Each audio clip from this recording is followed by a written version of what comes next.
I have learned some absolutely invaluable lessons about life, particularly about relationships and family, that no college, no textbook, no formal education could ever teach.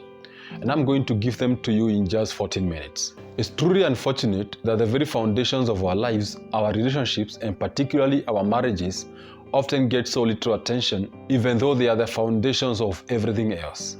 Instead, we focus so much on attaining career ranks, having particular titles, or owning the latest device, the phone, whatever it is. And by the end of the day, everything we build collapses because it's built on a shaky foundation.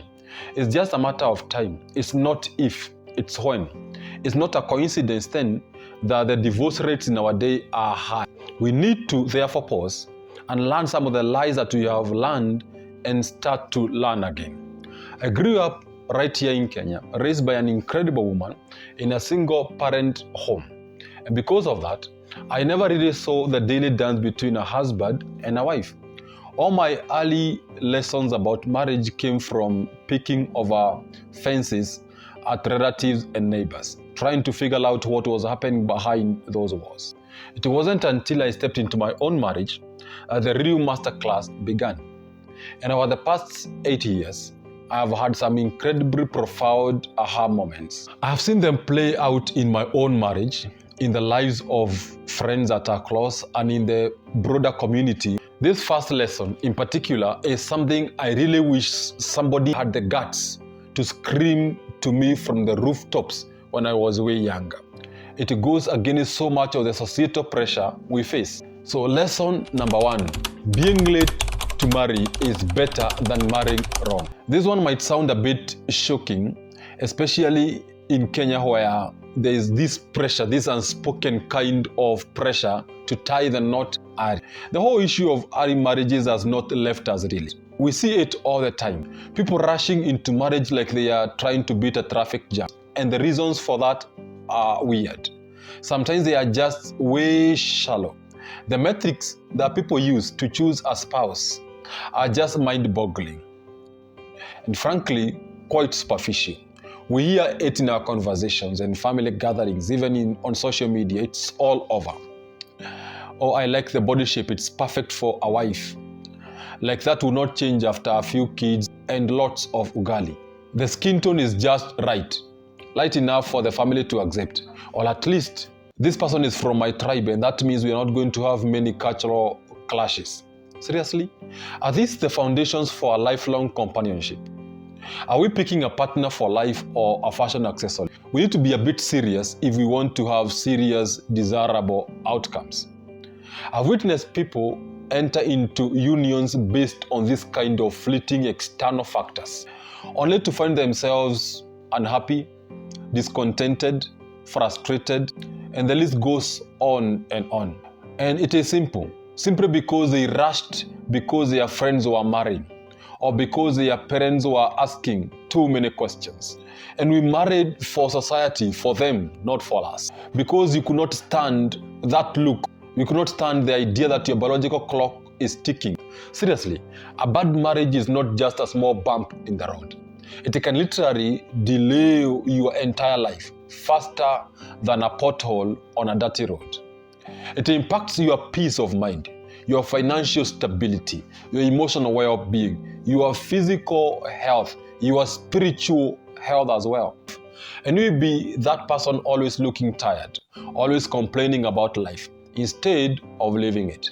Don't let society or anyone else for that matter, and those superficial metrics rush you into the biggest decision of your life. Take your time. Get to understand what you're looking for.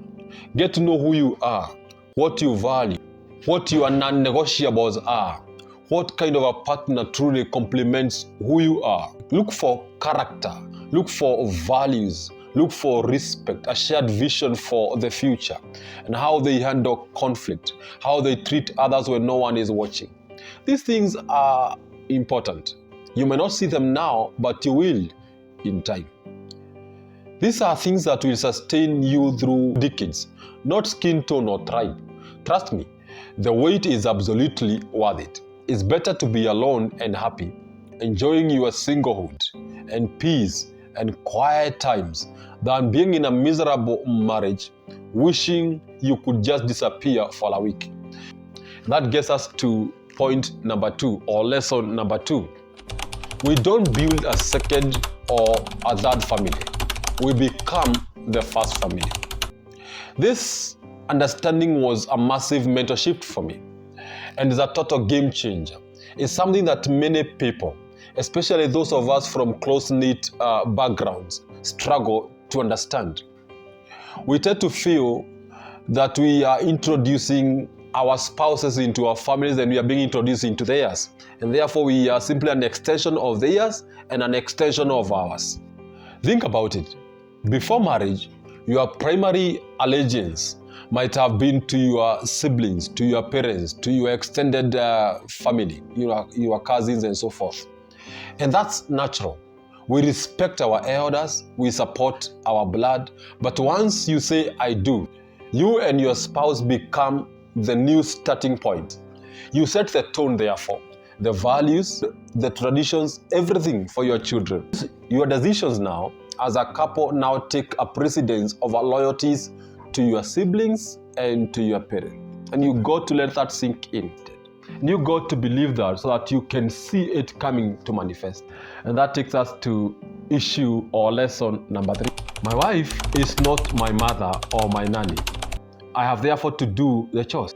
This one should be obvious, but it's not to most of us because of the picture that we have in our minds. How many of us, including Arides, fall into this trap? It's ingrained in some culture. This idea that the woman is solely responsible for everything domestic. A woman's place has then to be in the kitchen. That is old school thinking. It is now archaic. It's not compatible with where we are as of now. We get married and suddenly some guys expect their wife to pick up where their mothers left.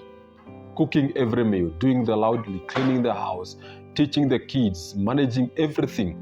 It's time we have to let that go. Or else you will be a monster some few years later. Your children will look at you and they not know who you are. And you'll be frustrated when they treat you like a stranger. But you really set the foundation. You positioned and postured yourself as a stranger. You have to look at your wife not as your mother or your nanny. This is your covenantal partner. She is here as a helper.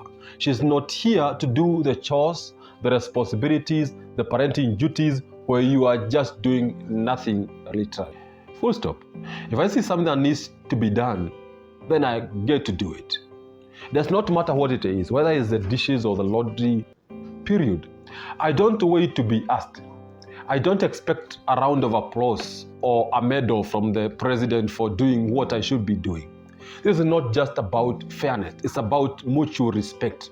It's about true partnership. I'm building a genuinely equitable and happy home where you are both contributing to the well-being of the entire family. So lesson number 4, I'm always changing and so is my wife. We step into marriage with a certain idea of who our partner is and honestly who we are. We have a mental picture of them and sometimes we try to keep them frozen in that initial image. You want them to stay exactly like that forever. But life happens. We grow, we learn new things, we become new people, we experience new challenges, we evolve. It's the reality and you got to accept it early on or else you are setting yourself up for frustration. And for sure, I now understand that my wife is not the exact same person I married 8 years ago. And guess what? Neither am I. The real secret, however, I've found is to keep dating each other, to keep being curious about each other, to keep learning about each other's evolving dreams and fears. Don't fall in love with a static picture of who someone was. Fall in love with the amazing, evolving person standing right next to you every single day. This means constant communication, active listening, studying this particular person, and a willingness to embrace each other's growth, even if it means stepping outside your comfort zone, because you'll be called out of that zone so many times. You might even discover new things to love about them you never knew existed. And part of that evolution, which many shy away from discussing openly, brings me to the next crucial point, or the next crucial lesson, I should say, that often gets misunderstood or ignored in marriage. So lesson number 5. Sexual intimacy is not guaranteed in marriage. Okay, this might sound uncomfortable, strange and weird, and you might even blush a little, but it is vital to talk about it. We're often told that once you get married, sexual intimacy is just a given, constant. They lie. It's not true. Sexual intimacy is not guaranteed in marriage, and it takes consistently nurturing that emotional connection, because for most, physical intimacy thrives when emotional intimacy is strong. Without emotional intimacy, physical intimacy feels strained. And life gets crazy. Stress piles up from work, from in-laws, and from every other kind of thing. And if you don't actively prioritize and talk about this aspect of your relationship, if you don't make space and time for it, sexual intimacy is a reflection of your overall bond. Ignoring it would make it better. It will only create distance. This often ties into something even deeper, something more profound than just feelings, which brings me to our next, perhaps most foundational lesson about what really sustains a family. So lesson number 6, family is built on covenantal commitment, not on emotional, romantic expressions. And this was probably the most profound realization for me. And honestly, it changed everything. Previously, we came in thinking of flowers and chocolates and so forth. But you're absolutely bombarded with images of passionate, swooning romance in movies, songs, and even social media. That feeling of being in love, the butterflies, the intense connection, the intense emotional connection, they can't live without you kind of love that makes you bad at poetry. And while those emotions are wonderful, beautiful, you can't build a lifelong partnership solely on that. And most of us have no understanding of what a covenant is. Think of it like a solid rock, unwavering promise, signed in blood, not just in butterflies. It's a deep, deep resolve to stay, to work through the challenges, to choose each other even when you don't feel like it. It's a solemn vow, a binding agreement that transcends feelings. And the butterflies eventually decide to fly away. Will you fly with them or will you stay? Or when life throws something incredibly difficult your way, like financial hardship, like illness or job loss or parenting struggles, will you disconnect or will you remain connected? It's that steadfast, unwavering commitment that holds everything together. It's the glue to keep the family together.